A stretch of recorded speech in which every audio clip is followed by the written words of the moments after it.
C'est pour ça que tu prenais le lead.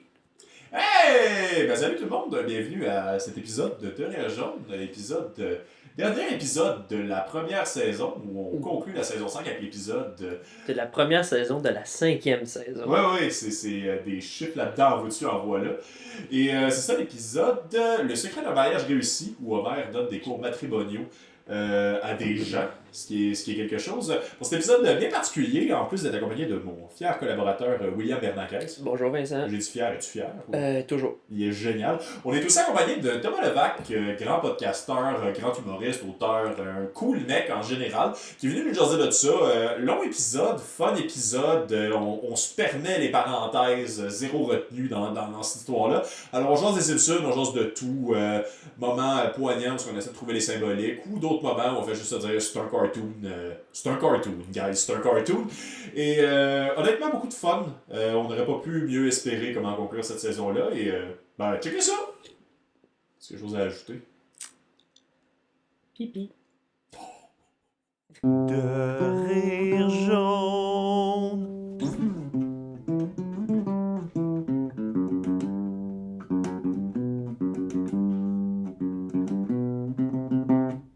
Oui, Ah, ok, c'est on t'a dit la première phrase. Fait que tu vas si je comprends bien, tu m'as dit que tu l'animais, fait que tu vas le faire. Oui, exactement, c'est ça, mais c'est certaines formes de consentement aussi dans C'est ce vrai. petit podcast-là. Je suis content. Yes, je suis content.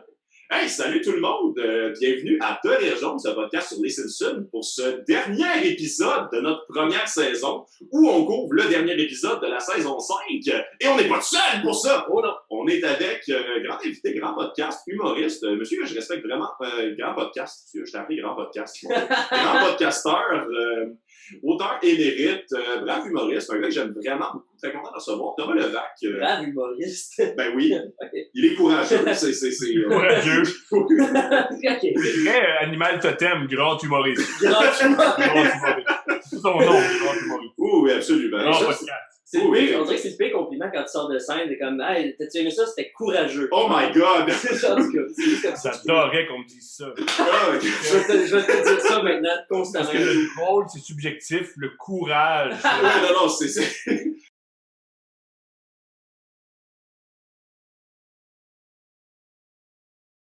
content de te recevoir à notre podcast sur les Simpsons. On est aussi accompagnés. Je te conseille Ouais, aussi. salut William. Vincent. Oui, salut aussi. Non, c'est correct. Ben, c'est, je Je l'avais suis dit. pas aussi courageux que Thomas, mais. Ben oui, non, Je suis là. effectivement. Ben oui, non, effectivement. Non, t'as plein de Comme ma mère me dit qualités. à Noël, au moins t'es là. Ben oui.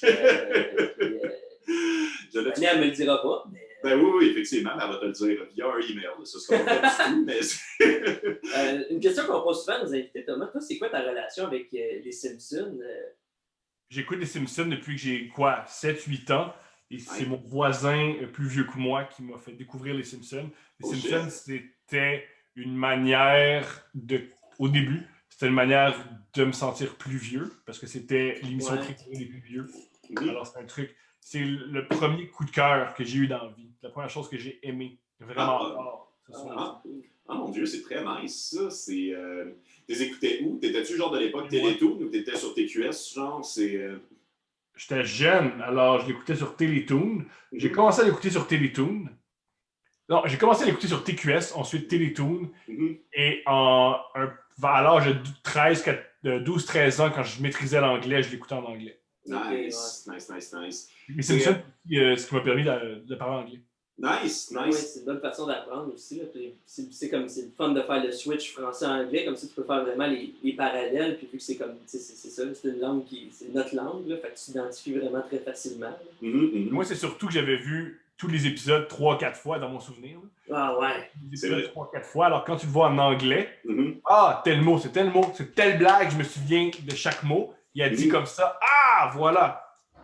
C'est définitivement la meilleure façon d'apprendre l'anglais aussi, puis c'est l'anglais populaire aussi. Tu sais, c'est niaiseux, mais souvent, je me souviens quand je travaillais au Apple Store, tu sais, souvent je parlais avec du monde, puis il y avait l'impression, j'ai pas un anglais qui est très bon, je viens de Rawdon pareil, fait que j'ai l'anglais de Rawdon, genre. Mais genre, des fois, mon temps de verbe était pas correct, sauf quand je citais quelque chose, puis c'est quelque chose qui est très quotable, les Simpsons. Fait que j'ai l'impression que des fois, le monde peut en venir à apprendre l'anglais en l'écoutant, juste comme en citant des phrases d'Homer ou mettons des gags, tu finis par pogner de parler ou quelque chose, puis ça finit par faire un sens dans ta tête. Non, c'est beaucoup. Je suis quand même surpris, je pense que c'était le premier invité qui en parle du fait que c'est comme ça qu'il a appris l'anglais. On parle souvent d'apprentissage avec les Simpsons. Il y a du monde qui ont dit que ça les a ça les a aidés, mettons, genre à connaître un peu le cinéma, ça les a aidés, mettons, je sais pas trop, l'écriture humoristique. L'efficacité comique, ça aide loin, ouais, c'est... Mais ouais, c'est une langue. Nice. J'ai appris l'anglais. Ouais, la straight immersion, Simpsonnesque. Très, très hot. T'avais-tu un rapport particulier avec l'épisode qu'on couvre aujourd'hui? Zéro. Ah. Je me rappelais même plus. J'ai dû le regarder, je m'en souvenais 0. Ça, c'est quand même drôle, je te l'ai envoyé, mais genre par la suite, j'ai réalisé que je me souvenais plus pantoute de cet épisode-là non plus. Je me souvenais qu'il était marquant, je me souvenais des thèmes, parce que c'est quelque chose d'un peu fucked up. Homer qui donne des cours matrimoniaux. On couvre d'ailleurs aujourd'hui, j'aurais dû le mentionner, excusez, ça va être le chaos, les chums. On couvre l'épisode Le secret d'un mariage réussi. Qui est un épisode où Homer, en fait, commence à donner des cours pour adultes parce qu'il y a un complexe qui serait peut-être pas vite. Fait qu'il se ramasse à donner un cours, en fait, pour bien réussir son mariage, en donnant des conseils un peu tirés de son vécu, mais que c'est surtout qu'il donne du gossip sur son propre mariage. C'est qu'il révèle que finalement, son mariage parfait, que les autres voient comme un mariage parfait, n'est vraiment pas parfait. Exactement. Ce que j'ai observé, c'est qu'il veut vraiment être admiré. C'est un homme qui veut être admiré, mais il n'y a rien à dire. Absolument. C'est un thème qui revient souvent. Mais à faire du commérage sur Marge. Ouais. Donc, du commérage sur Marge. C'est vrai. Il élève l'adore. C'est cool aussi, je pense que lui... En milieu du monde, il y a beaucoup de ça. Des gens qui n'ont rien à dire, alors ils parlent des autres. Oh my God, oui! Moi aussi, je pense que c'est qu'Homer, il n'y a plus rien à perdre non plus. Je pense que le monde sait que c'est comme un alcoolique un peu fini qui est cave. Mais je pense que c'est pas j'ai rien à perdre. C'est je veux l'attention des gens. Et la meilleure manière d'avoir l'attention des gens, c'est de parler des autres. C'est vrai. Ça vient même d'une place de complexe. On peut commencer par ça aussi. Ça passe du moment où ses amis le traitent de pas vite, puis le lendemain matin, littéralement. Avec une des meilleures blagues de l'épisode. Une des meilleures blagues de l'épisode que je trouve exceptionnelle. T'es pas vite. Ouais. Ça coupe à sa tête. Là, tu l'entends réfléchir. Qu'est-ce qu'il m'a dit? Ça redevient un plan large, puis il est tout seul dans le noir. Tu comprends que ça fait des heures qu'il réfléchit à ça. C'est tellement moi dans une conversation. Oh my God, oui. C'est tellement un bon gag de montage aussi, ça.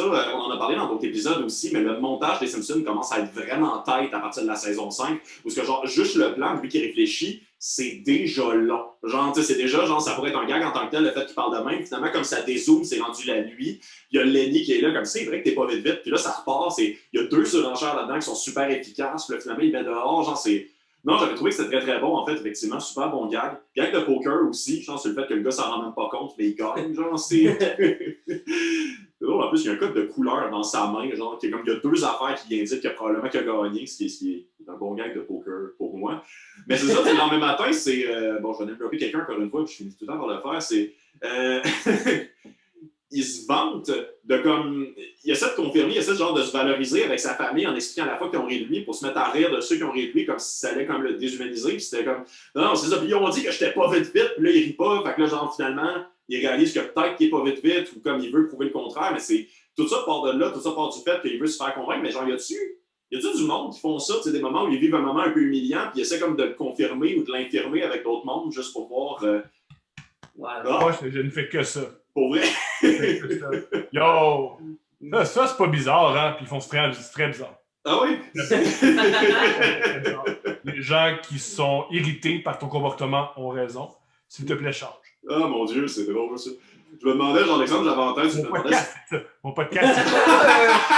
C'est de l'affaire! Hein? C'est drôle! Il y a des gens en commentaire qui font Serge. Les gens, tu prétends aimer ta famille, si tu continues à faire ça, tu vas la perdre. Oh mon Dieu, c'est drôle ça. Mais oui, c'est un épisode qui est beaucoup basé, c'est complexe aussi en fait. Puis c'est ça, à ce moment-là, après ça, il décide d'aller prendre un cours, qui est une très très bonne scène aussi en passant. Genre, il essaie d'abord de vouloir s'instruire, puis finalement, il décide qu'il est au-dessus de ça, suivre une classe, juste après être passé devant comme 3 classes qui sont données par de ses amis. Justement, il y a une joke géniale où Marge lui dit ben là, t'es peut-être, gars, reviens, t'es peut-être un petit peu niaiseux, mais ça se corrige, tu peux t'éduquer. Puis il dit, l'éducation, j'aime pas ça. Et l'éducation, il n'aime pas ça parce qu'il dit, à chaque fois que j'apprends quelque chose, je désapprends quelque chose. Oui. Bien, le cours de vin, je savais plus conduire. Je savais plus. J'étais juste sous. C'est suivi d'une bonne joke en anglais. Après, c'est le centre pour adultes, l'annexe pour adultes. Le slogan, c'est on enlève we take the adult out of adult classes. Les adultes, c'est comme les nuls, comme les losers. Genre, c'est comme. Je l'ai relu, puis j'ai fait c'est génial. Mais Patty puis Selma qui font des cours de comment avoir un homme dans sa main, genre, c'est comme. Puis puis t'as Selma qui sort en déshabillé, pas rasé. Puis juste Patty qui suit avec. En passant, il n'y a pas de remboursement. Là. Oh mon Dieu, c'est drôle ça. Hey, il y a une affaire en passant, j'ai remarqué, j'ai vraiment écouté beaucoup cet épisode-là pour quand même payer plus de stock. Puis pour la version française, pour une raison que je connais pas, j'ai écouté la version anglaise et la version française de cet épisode-là. La réaction de Patty et Selma, genre avec la semi-nudité, la réaction de la classe, c'est une réaction de classe avec des voix d'enfants. C'est exactement le même audio que la classe de 4e de Bart, puis genre, t'as Millhouse dans le background, clairement, c'est un copie-collé qui vient dans notre épisode. Il y a un petit radical dans le fond. T'as pas ce point-là, mais t'as genre. C'est juste comme, voyons, c'est pas Otto qui a dit ça. C'est juste. C'est une classe de fans. Oui, ben aussi, mais c'est ben voyons. En tout cas, ça m'a bien fait rire. C'est mot avec la funk dance for self-defense. Oui, la danse funk pour la ça finit, il fait juste tirer du 12. Là. Oui, absolument. C'est très, très drôle en anglais. Là. Genre, c'est super comme italo-américain. Là, où je like, flirt with your girl. Puis là, ça se passe, le genre backflip, truc. Non, c'est bon ce moment-là. La fin, t'as une référence aux Looney Tunes avec genre le tabac. Je l'ai cherché, c'est aussi, les références sont hors de contrôle dans ce putain d'épisode des Simpsons pour vrai. Mais Lenny qui donne un cours de crachage de tabac, ce qui est probablement quelque chose qui existe pour vrai. Ça aussi, je vais faire une recherche. Le son, ça veut dire que vous avez visé la cloche. C'est curieux parce qu'aujourd'hui, ces cours-là n'existent plus parce que YouTube existe. Oui, ben c'est ça. Tu vas apprendre tout, tu vas apprendre comment avoir un homme ou cracher du tabac. Tout. Oui, non, c'est vrai. Mais il y a quelque chose de fun aussi, en fait, on en parlait un peu avant, fait qu'on on va le réexpliquer, mais il y a quelque chose d'intéressant dans cet épisode-là aussi, à quel point ça passe vraiment souvent entre peut-être une perception des relations qui est relativement toxique à une perception qui est relativement saine, dépendamment des personnages, en fait, qui embarquent dans le truc, dans le sens que c'est, pour embarquer dans le moment où Homer a un peu rien à dire au niveau des relations, qui commence à parler un peu comme de trucs très personnels, ce qui est très potineux, probablement que les gens ne s'intéressent pas à ça nécessairement de la vraie façon, mais c'est aussi une façon, tant qu'à le lire profondément là-dedans, de dire que c'est pas. Il n'y a pas de chemin vraiment précis pour faire réussir une relation non plus, mais des trucs personnels, des trucs qui se découvrent au quotidien.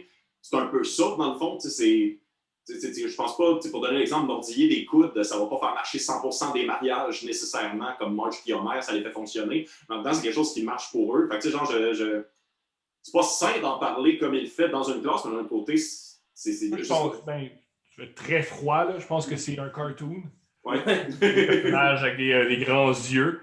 Qui, même s'ils reçoivent des pianos sur la tête, ils survivent. C'est vraiment une blague. Puis ils veulent tout le temps aller à la prochaine blague. Pourquoi ils parlent des coudes? C'est juste pour aller à la prochaine blague. Qu'est-ce qu'on pourrait dire de sexuel qui peut passer à 7h le soir sur Fox? Ouais, je peux comprendre. Des blagues. Leur objectif, c'était hey, comment on peut faire pour que Homer soit dans une cabane, puis qu'il lave ses bobettes, puis que Milhouse, il le voit. On peut faire ça, puis faire ça, puis faire ça. C'est sûr. Avec le sergent. On sait comment les Simpsons, c'est écrit. Leur technique d'écriture, c'est à l'envers. Ouais. Comment Homer peut se retrouver là? Ah, il peut se retrouver là parce qu'il chicane avec Marge. Pourquoi il chicane avec Marge? Il chicane avec Marge parce que, il parle de leur mariage. Comment il parle de leur mariage? Ah, puis c'est comme, il écrit à l'envers. Je pense que c'est beaucoup plus comme ça. Ici, il n'y a aucune profondeur il y a de la profondeur dans les Simpsons, mais je pense que la profondeur au niveau de la société, je pense que la profondeur au niveau de l'art, il n'y a aucune profondeur au niveau relationnel parce que c'est un couple toxique et Marge devrait divorcer si c'était un petit peu réaliste. Alors, il y a un deuxième degré dans les Simpsons que peu importe ce que Homer fait, Marge ne n'ira jamais. Non, oui, est-ce qu'ils vont mourir? On sait tout le temps que Marge ne n'ira jamais. Ouais, c'est un bon point que t'amènes, que genre, faut que la semaine prochaine, Homer et Marge soient encore ensemble. Voilà. C'est pas une des choses qui a détruit les Simpsons. C'est quand l'épouse de Ned est morte. C'est plus un cartoon. C'est bien trop sérieux. Comment ça meurt, Maud? Comment ça, Homer, il est déjà tombé d'un précipice de 800 mètres puis il était correct. Mais un canon à chandelle. C'est quoi? Puis c'est un épisode où Ned avait une réelle dépression. Ouais. C'est un cartoon. C'est un personnage dépressif. Mais là, Bart, il fait des blagues, des dons bien bizarres. Moi, quand cet épisode-là, je m'en souviens, ça m'intéresse plus. Okay. Prenez bien trop sérieux. C'est des petits avec des grands yeux, les nerfs. Ah mon Dieu, c'est intéressant en plus parce que je pense que c'est un épisode qu'on sort un peu moins souvent, mais c'est quand même un des épisodes de la très grande liste où les gens essaient de décider, mettons, genre, à quel moment les Simpsons ont commencé à être moins bons en tant que tel. Ça faisait longtemps qu'on n'avait pas entendu parler. Quand on va être rendu long, Vraiment, c'est ça. Ok.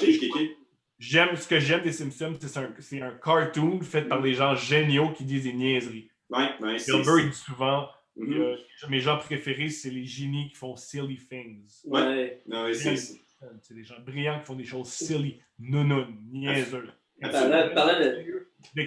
Parlant d'affaires niaiseuses, moi ça me fait rire la joke, c'est comment elle rentre dans la pièce, puis il s'est cousu des patchs de tweed sur son crib, genre. Puis là, Marge a dit t'as gâché un veston, il dit non, j'ai gâché 2 vestons. Qu'est-ce qui s'est fait? Encore là, c'est un cartoon. Alors, temps-là, il tenait le veston. Ça, c'est. Je me souviens en plus, j'avais vraiment ri. C'était les premières fois. J'étais bien jeune aussi quand j'ai écouté cet épisode-là de la première fois. Puis c'est un premier moment what the fuck où je questionnais le truc, mais en même temps, c'était tellement un bon gag absurde de genre pourquoi les patchs, il les a coupés là sur le deuxième veston. T'sais, il les a pas coupé ses manches pour que ce soit à la même pièce. Il les a vraiment fait dans le bas pour vraiment le gâcher bien comme il faut. C'est plus facile à dessiner. Ben oui. Pourquoi la plupart des cartoons ont des gants? C'est que les mains, c'est super difficile à faire. Je sais que tu es un fan de cinéma, Thomas. Les gags cinématographiques dans cette histoire-là, dans cet épisode-là spécifiquement, c'est des vieux gags très nichés comme ils en font très souvent. Mais pour vrai, il y en a beaucoup. Ça m'a profondément impressionné. Il y a un moment, je me souviens, oui, c'est la première fois que Marge réalise que Homer parle un peu de ce qu'ils se disent dans le lit. Il se met à faire un long speech où il cite genre des hommes d'honneur, il cite Chinatown dans le même, puis je l'écoutais en anglais un matin, après l'avoir écouté en français, puis je ne cachais pas trop en français. La traduction, c'était perdu beaucoup. Ce qui dit Chinatown out of nowhere, puis juste comme, OK, c'est particulier. Puis après ça devient un gros. C'est un 1 minute solide où ils font juste nommer des grands films, puis je suis juste comme, ils se sont payés un trip. J'ai pas trouvé ça super efficace dans le sens que, genre, contrairement, mettons, toutes les fois. C'était plate, ça. C'était vraiment plate. Vraiment plate, Homer tout seul, qui cite des films. Regarde, je connais les films. On s'en Au final, juste un monologue de quelque chose qu'on connaît déjà, tu sais, c'est... Mais j'ai l'impression qu'il y a des références, parce que des fois, il y a des très bons gags de références dans Simpsons, genre vraiment efficaces. C'est même dans ce même épisode-là, Smithers qui explique pourquoi son mariage ne fonctionne pas, genre qui est comme genre Monsieur Burns en noir et blanc qui crie Smithers à l'extérieur pendant que sa femme est en train de dire ça marche plus parce qu'il aime quelqu'un d'autre. Ça, c'est très hot. Je trouve ça super efficace. Je me souviens pas si c'était une référence à quoi, par contre. C'est un mot de mes désirs. C'est un travaux de mes désirs. Ben oui, c'est vrai. Merci, Thomas. C'est génial d'un travaux de mes désirs. C'est qu'au départ, Tennessee Williams, qui a écrit la pièce, le personnage de. Parce que dans la séquence qu'on voit, c'est une séquence au début, c'est une pièce, mais qu'ils ont mis à l'écran. Et Stanley, Smithers, Stanley. Oui. En fait, c'est Marlon Brando. Mon Dieu! Mais ce qui est génial, c'est que dans la pièce, au départ, le personnage de Brando était une femme, c'était une travestie. Alors, ça prend un autre niveau que ce soit Mr. Burns déguisé en homme, parce que dans la vraie pièce, c'est un travesti. Dans la vraie pièce, dans un travaux de mes désirs, Tennessee Williams, qui est un homosexuel, c'est l'histoire d'un homme qui, tu crois qu'il trompe sa femme avec une autre femme, mais non, il est en amour avec un autre homme. Oh mon Dieu, c'est bien super ça. Hey, merci pour ça. Mon Dieu, c'est bien hot. Mais ça, tu vois, ça, c'est un gag de référence, non seulement... C'est génial, par contre. C'est extrême, oui. Une blague de référence, il faut qu'elle marche si tu ne comprends pas la référence. Ben oui, absolument. Hey, regarde, je connais cette référence, tu l'ennuies. Par contre, t'es un enfant de 9 ans. Tu vois, Smithers, un qui a des béquilles, c'est génial. Oui! Un gars avec béquilles. Une femme super sexuelle, puis il veut pas la baiser, puis il enlève toute l'alcool avec ses béquilles, puis il dit ça marche. Même si tu comprends pas la référence. Et si tu comprends la référence, ça amène une autre couche. Ouais, juste l'image de M. Burns qui gueule. Sa mère qui est dans un lit. J'ai une question pour vous, messieurs. Oui, vas-y. C'est quoi le bon épisode des Simpsons que vous aimez le moins, que vous détestez dans les bons épisodes? Un épisode qui est reconnu comme étant bien écrit, bien réfléchi, bien ficelé, mais vous, il vous ennuie. Mon Dieu. Je vais... Permets-moi 2 secondes, il y en a quand même beaucoup. Ben toi, t'en as-tu un? Ben oui, moi je pense que ça m'a toujours amusé. C'est un bon épisode, il est bien écrit, il est fun, il est même marquant. L'épisode, ironiquement, c'est le même auteur qui a écrit l'épisode dont on parle, qui a écrit cet épisode-là. Okay. Quand Bart vend son âme. Oui! Je déteste cet épisode-là pour la seule et unique raison. Je me rappelle, j'avais 12 ans puis je trouvais ça niaiseux parce que je croyais pas à l'idée de l'âme. Ouais. Pour que l'épisode fonctionne, il faut que tu crois que l'âme, ça existe et que l'âme a des propriétés un peu profondes et magiques. Et moi, je me rappelle, j'étais enfant, puis le blague, il y a un gag qui me fait décrocher. Ouais. C'est très critique pour l'enfant. Ouais. Je suis rentré dans le Quickie Mart, puis la porte La porte ouvre pas. Mais la porte voit deux petits gars, les enfants en aide, qui eux ont une belle âme.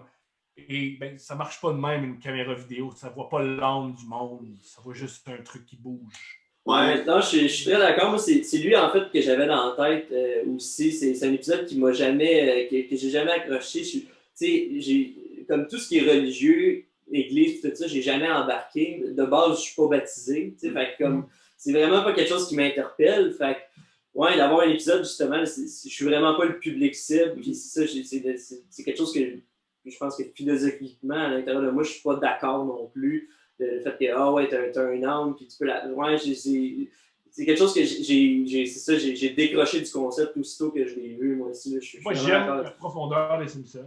Ouais. Parfois, trop profond. Et c'est ennuyeux. Parce que c'est des petits bonhommes, là. Je trouve bizarre des petits bonhommes qui font l'âme, au fond! C'est une importance, pardon. Au départ, t'as pas d'âme. T'as un dessin.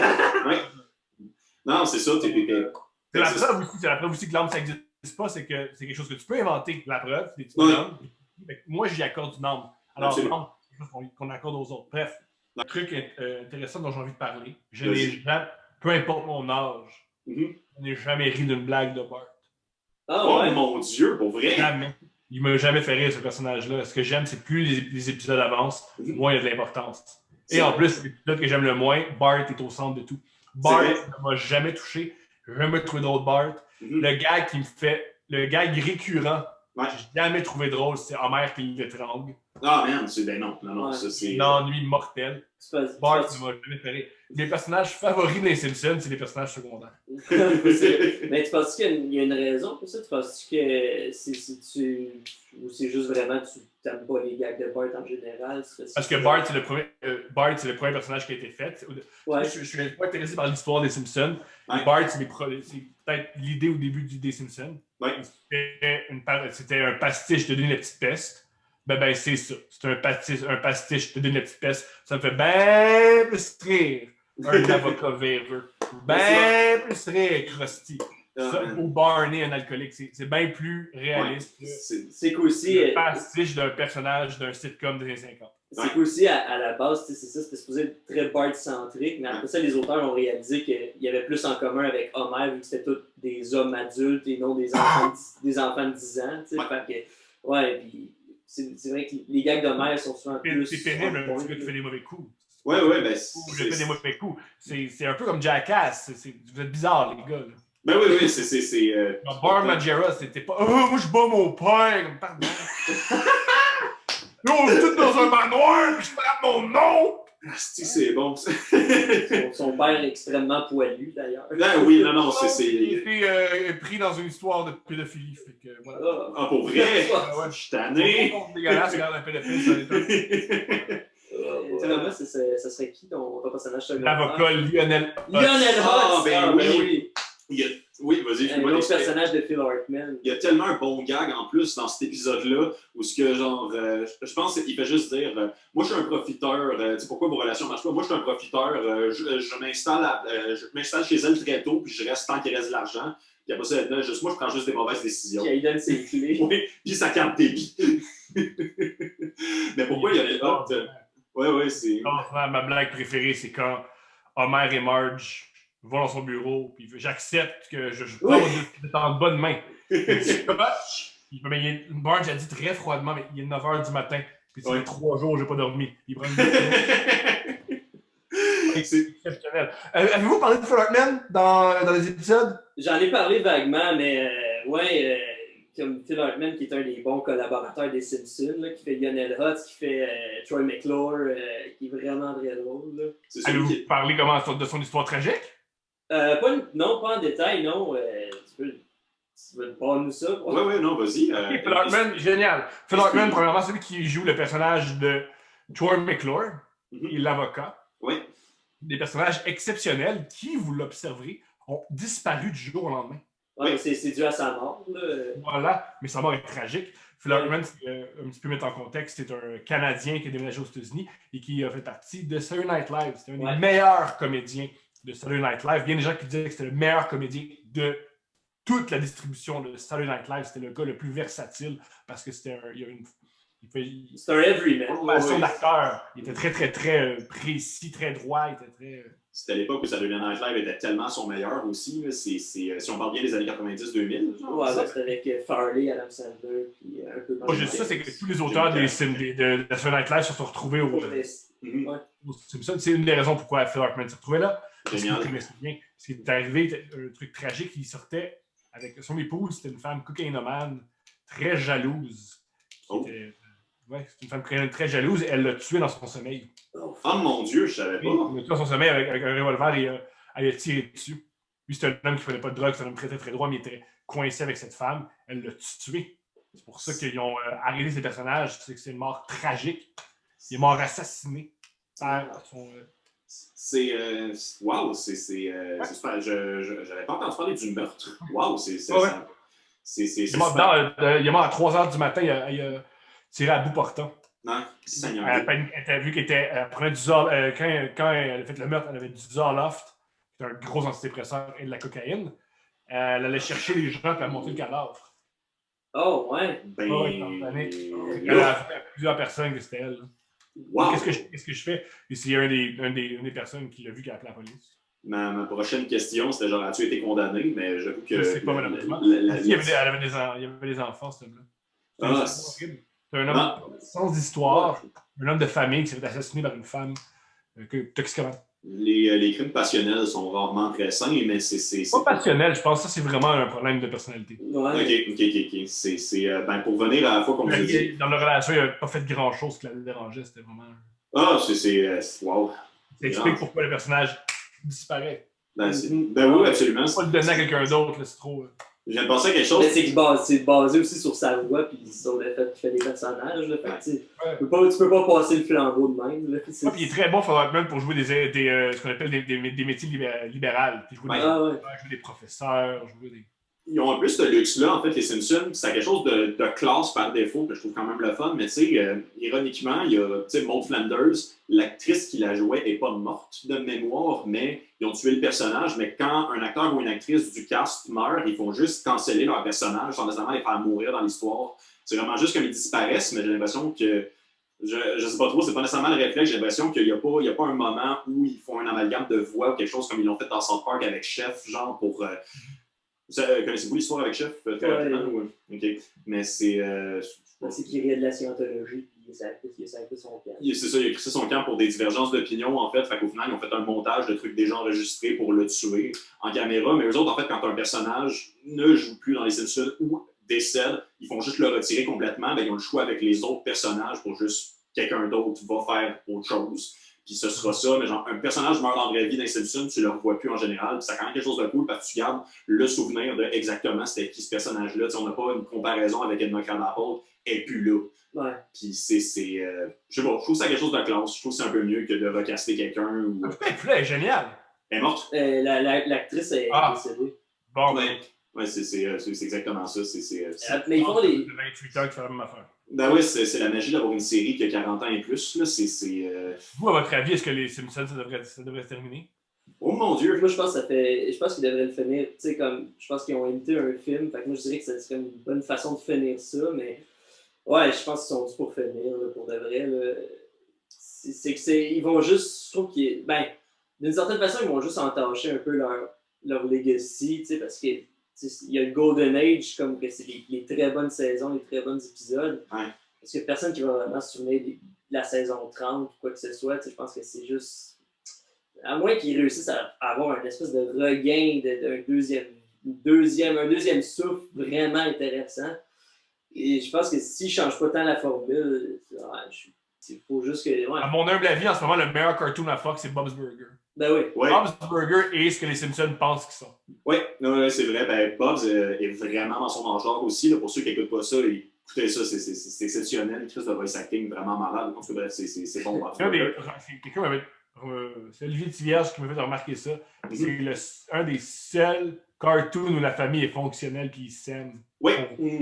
C'est les Simpsons, c'est correct, là, mais la famille n'a pas rapport, là, puis ils devraient tous faire ça de chacun de leur bord. C'est même une joke qu'ils font. Quand ils vont dans le futur, ils se parlent plus. Ouais. C'est souvent ça le gars. Effectivement, Bob's Burger, c'est une famille unie, fonctionnelle. Ça, c'est très rare. C'est fou, effectivement, c'est fou à quel point ça a été long à ce point-là. Puis ça, je vais blâmer les Simpsons pour ça en tant que tel, mais tu sais, les Simpsons, comme bien des affaires duquel les Simpsons eux-mêmes se sont inspirés, ils ont créé un précédent à savoir, c'est comme le moule de c'est quoi une sitcom animée qui met en scène une famille, ça a été les Simpsons pendant super longtemps tu sais. Ouais. Autant ceux qui ont pogné, qu'ils ont copié, on peut parler de Family Guy, par exemple, que ceux qui ont absolument, dont on se souvient comme pas pantoute, ça a longtemps été ça, le concept de famille dysfonctionnelle, c'est hot. Mais c'est quand même une fois qu'à on n'est pas si loin du concept original et pourtant ça fait toute la différence juste parce que la famille fonctionne. J'y avais pas pensé, mais très bon point, Thomas et Olivier Thillard. Olivier Thillard, je peux remarquer ça. Oui, non. C'est simple, c'est fonctionnel. Il n'y a rien de toxique. C'est vrai. Wow! Dont la fille, elle a une voix aiguë, puis elle est bien motivée, mais ça, il y a bien du monde bien motivé avec une voix aiguë, on voit ça souvent. Pareil pour le petit gars. Un petit gars un peu nono qui pogne des fixes, il n'y a rien de grave là-dedans. Effectivement. Bart, ils font souvent la joke, il va être en prison, il va être sur l'héroïne. Ouais, c'est vrai. En ligne, ils sont en ligne dans un mur. Un des gags de Bart préférés, c'est vraiment juste un flashback de lui qui est Gogo Boy et qui a des petits guns à pétard. C'est une des images les plus funnées que j'ai vues de ma putain de vie. C'est blague Bart. Quand Bart voit Homer décide de devenir obèse. Ouais. Pour aller de la maison. Parce que pourquoi pas? Oui, non. Là, il se voit dans le futur, et dans le futur, c'est lui dans un lit d'hôpital avec plein de journalistes. Puis il dit, moi, je me lave avec un bâton avec une serviette accrochée après. Oh my God! Tu viens tellement il est comme, wow! Tu viens tellement de résoudre de quoi dans ma tête pour de vrai parce que, genre, je savais que dans l'épisode où Homer devient morbidement obèse, il y avait une serviette mouillée au bout d'un bâton, mais je me souvenais pas de la scène où Homer se lave avec une serviette. T'as raison, c'est Bart. C'est Bart qui rêve à ça.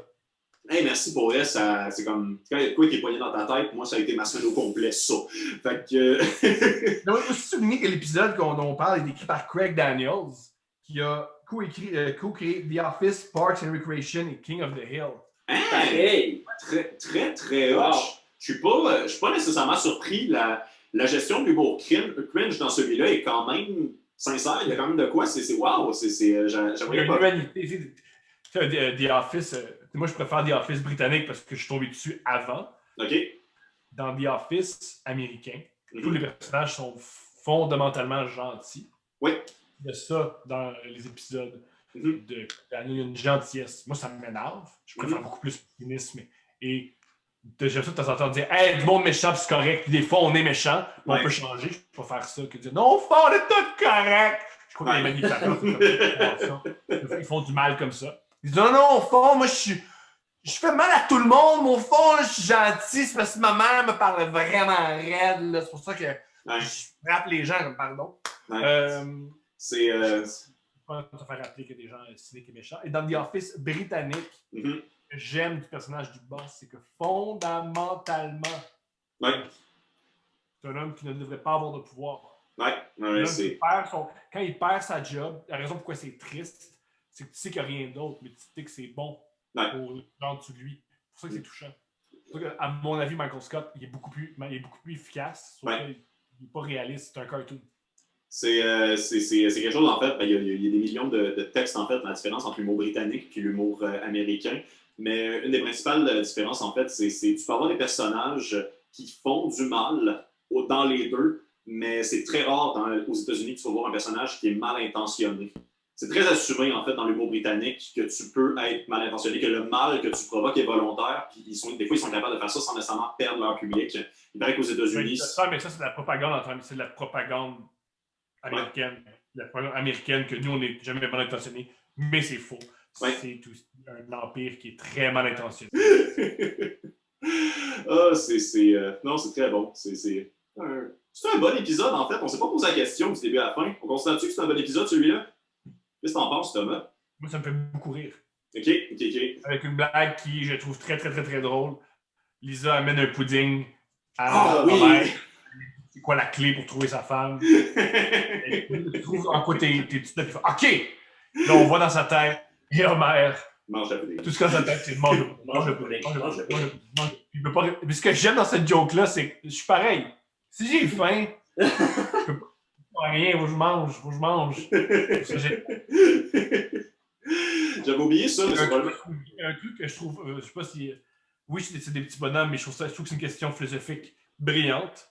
Dans cet épisode-là, et ça arrive aussi beaucoup dans les Simpsons, le cerveau d'Homer et Homer sont deux entités différentes. Ouais. C'est une question philosophique laquelle je sais pas si on a une vraie réponse. Est-ce que on est notre cerveau ou notre cerveau nous contrôle? Et je trouve ça génial que dans un cartoon, il pose cette question philosophique-là. Est-ce que le cerveau d'Homer est son allié ou est-ce qu'il y a une autre personne géniale? Ah, c'est fort. Oui, effectivement, c'est vrai, ça arrive souvent. Combien de fois il y a une personne qui va dire « Ah, mon cerveau est contre moi » ou « Foutu cerveau, pourquoi j'arrive pas à me concentrer? » C'est une question, est-ce que tu es ton cerveau?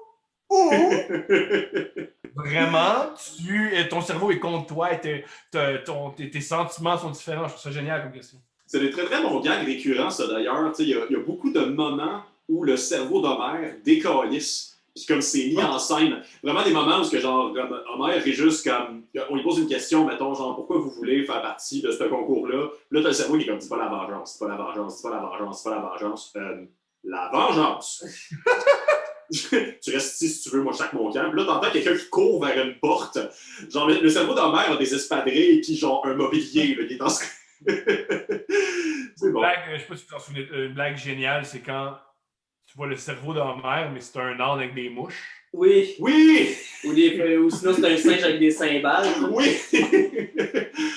Marge a une plus grande influence sur le cerveau d'Homer que Homer. C'est genre, dans cette scène-là, il est en train de parler avec Marge, puis Marge est juste, mais là, j'ai vraiment besoin que tu m'écoutes. Le singe fait juste comme, clac! Puis là, il est juste comme, non, j'arrête. Tu écoutes ta femme, maintenant. Puis là, il le fait, genre, fait que c'est... Homer est vraiment dépendant de sa femme. Mais c'est...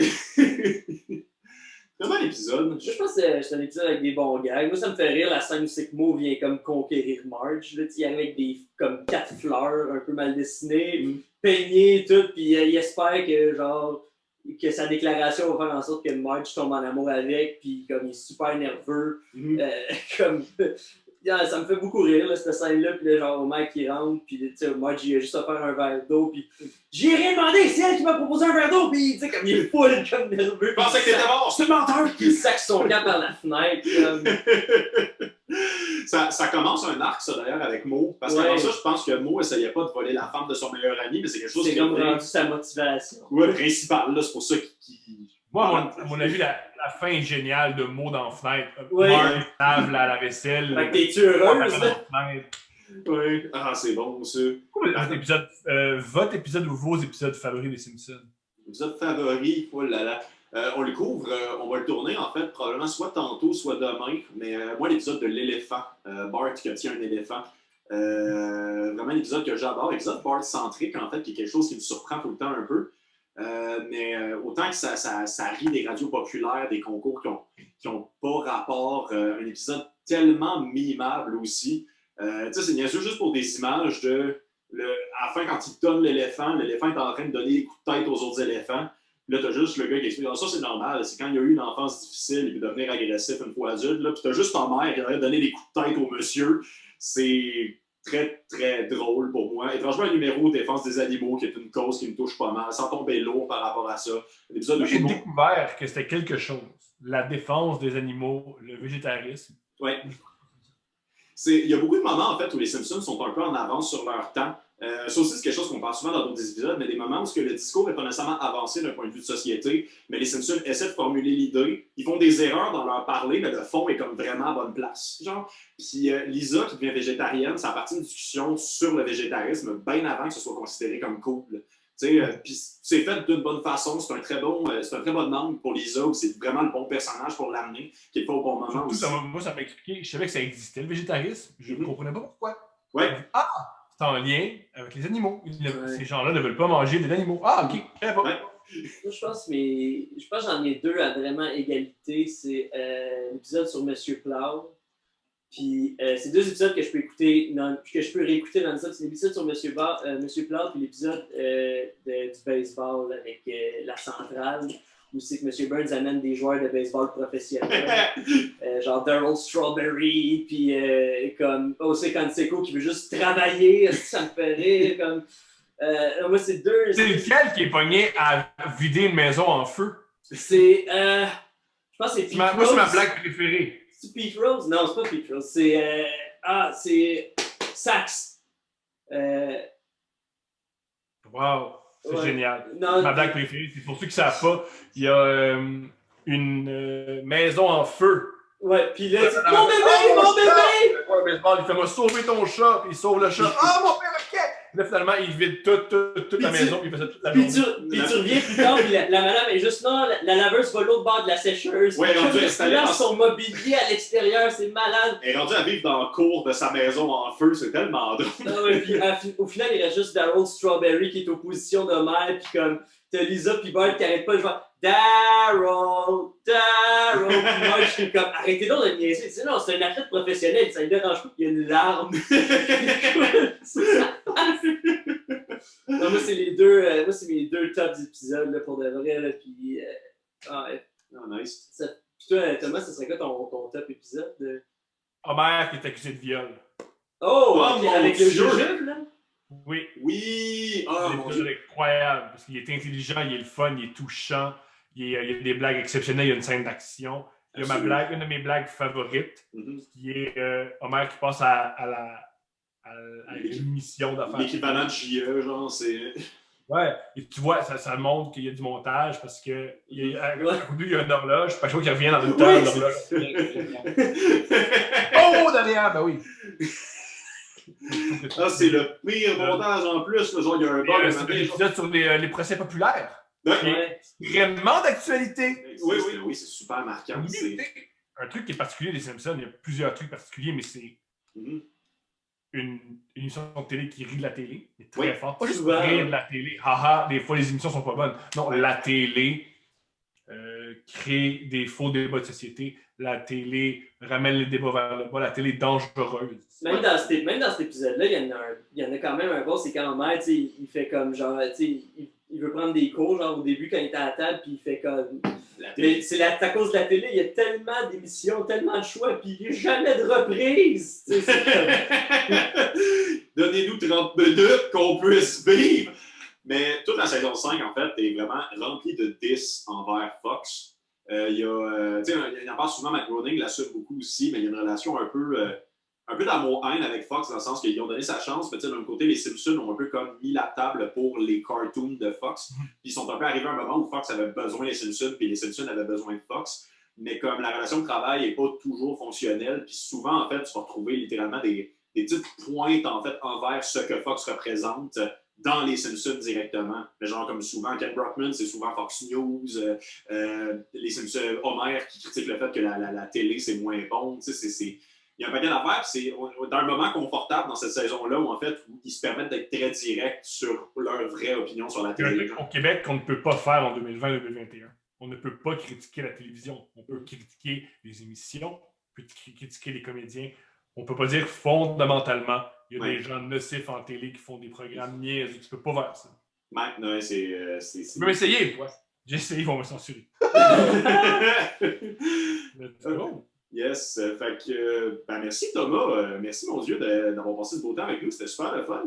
Tu reviens quand tu veux, pour vrai, si t'aimes encore les Simpsons, ça me ferait plaisir de te recevoir. Tu nous diras s'il y a un épisode que... L'épisode du viol. Ah, ben oui. C'est sûr. Ben, il est noté, tu viendras, on se jasera encore un petit 2 heures. Good talk. Puis, merci à vous aussi de nous avoir écoutés. C'était la dernière saison, la dernière de la première saison de Rire Jaune, notre podcast sur les Simpsons. La réception est super positive. Pour vrai, c'est vraiment un plaisir de faire cet épisode avec vous. On est disponible sur YouTube, Spotify, Apple, Google. On n'est pas encore sur Pandora. On va décider pendant nos vacances si ça vaut la peine, mais probablement que non. C'est pas une application qu'on respecte. Et outre tous les merci que je peux bien vous donner, merci à mon collaborateur, Yann Bernacquez. Salut Vincent, merci pour la saison. Merci à Thomas. Hein? Vous pouvez le suivre sur Instagram, sur Facebook, sur Twitter. Il est tellement drôle. Puis oui, tu fais des saluts, Thomas. Puis aussi, il y a ses podcasts aussi qui sont très bons. Ils sont vraiment là, dans mes top podcasts de la semaine tout le temps. Là. Absolument. Un génie. Pas encore. Mais c'est... Man, c'était le fun. Je suis ému. Y a-t-il autre chose? Là, C'est Thomas moi qui anime, Vincent. Oui, non, je sais, mais l'émotion, ça me rend moins leader. Enfin. Mais Thomas, tu voulais-tu plugger quelque chose avant qu'on ferme la caméra ou veux-tu nous parler de quoi? Ouais, buvez de l'eau. OK. Buvez de l'eau, gang. Non, j'ai rien plugger. C'est pas drôle. Allez, c'est pas drôle. Pluguez buvez de l'eau. Non, mais c'est quand même, on a parti le podcast en disant genre faites des drogues et puis on a fini en disant buvez de l'eau. Tout ça complète. C'est magnifique. Buvez de l'eau quand vous êtes sous extasie. Oui, c'est très important. Restez hydraté en général. Mais pas trop. Et sur ce message du gouvernement du Canada, ben, on vous dit bon voyage, bonnes vacances et à la prochaine, les chums.